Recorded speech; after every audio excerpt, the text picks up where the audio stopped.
Hello friends, in this quick tutorial I want to show you how to make Halftone effects in Photoshop. First, we go to the layer panel and create a new layer. Alter delete, apply the background color white.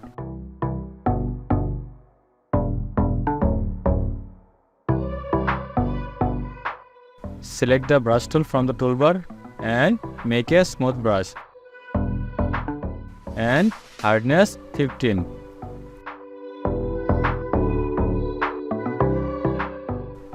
And apply color.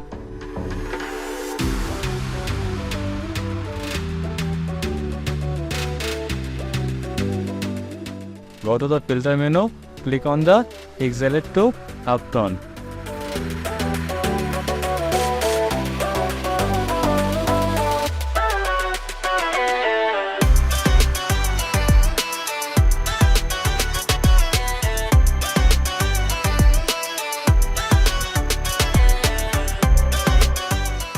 Normal to screen. If you enjoyed this video, don't forget to like, comment and subscribe.